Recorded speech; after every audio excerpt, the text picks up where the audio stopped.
It's not gonna be the kind of thing where you just flip a switch, unless of course like your dad is like the VP of Netflix. I don't know. Hey friends, welcome back to my channel. If you're new here, my name's Megan. I am an aspiring screenwriter and I work as a script reader for screenwriting competitions.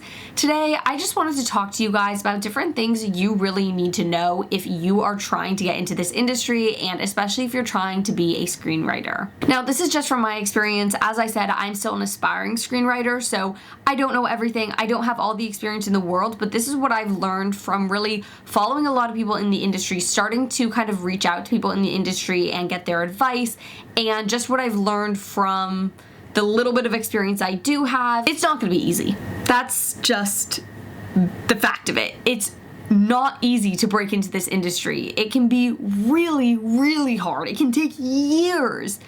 That being said, it's also not impossible. But you need to know it's not going to be easy. You need to know that it might take a lot of work. It might take a lot of grind. This is also a very, very small industry that is built on reputation. I don't think people truly appreciate how small of an industry this is. If you're a nightmare to work with, that's gonna get around and you might not get hired again. Even if you're working entry level, that can really just stop you right from the get-go.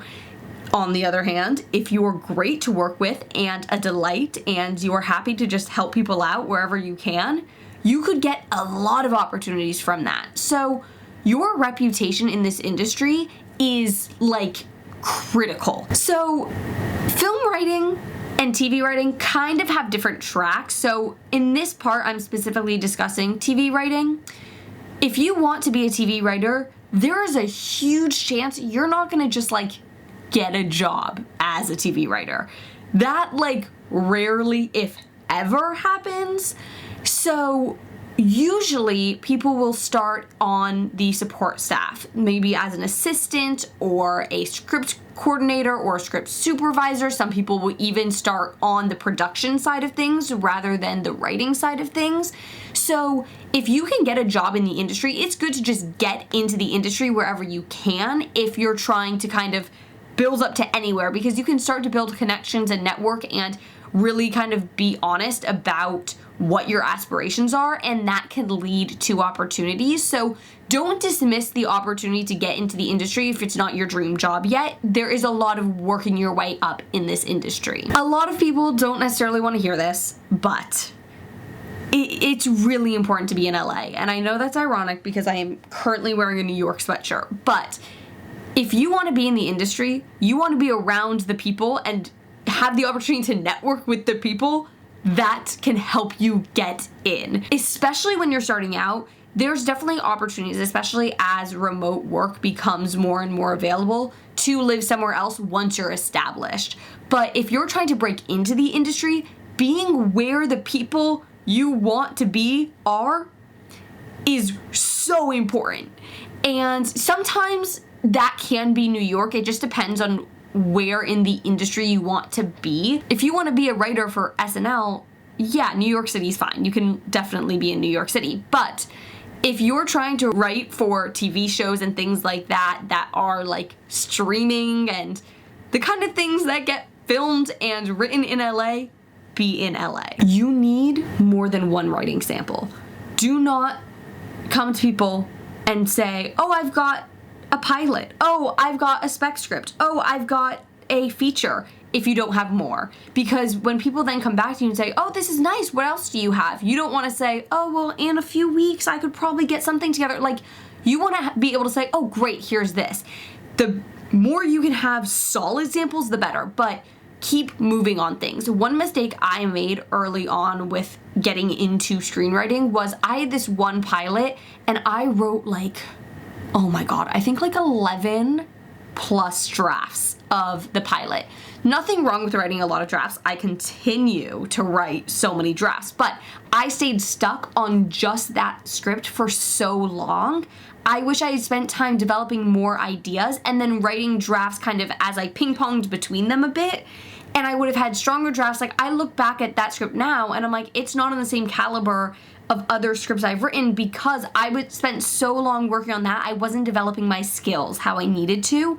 Writing new scripts will develop your skills, and you'll think that that script is great until you write 3 more and that script will feel like garbage. So write lots of different things.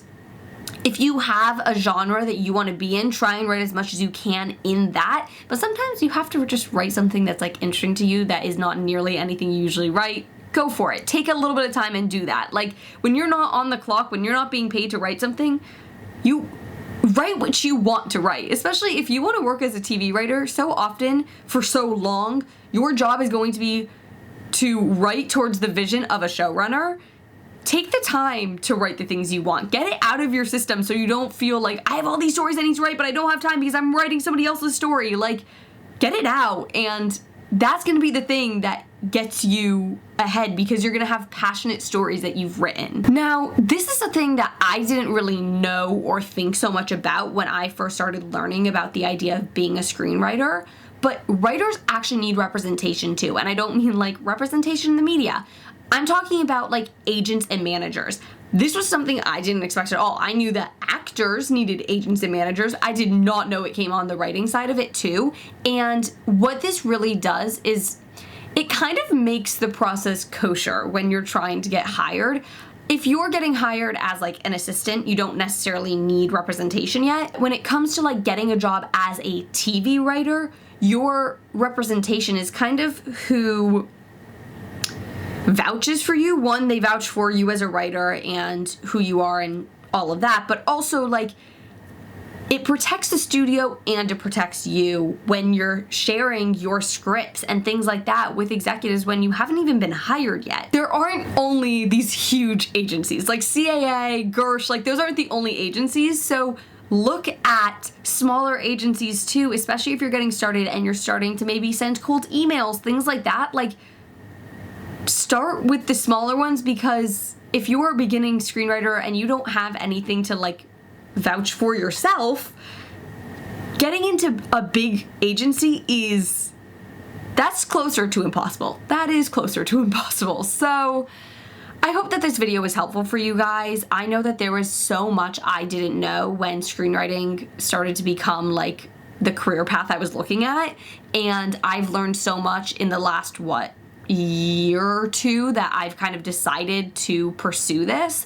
So if there's any more questions you have or another video you want me to make on this topic, please let me know in the comment section. And if you like this video, go ahead and give it a thumbs up so I know that I'm making the kind of content that you guys want to see. If this video was helpful for you, I have a whole playlist of screenwriting content, from how to follow my writing routine to, I actually did a video recently of writing a script because I needed to like get a good few drafts out like in 3 days. And if you guys are new to my channel, make sure you subscribe and press the notification bell so you don't miss any of my new videos.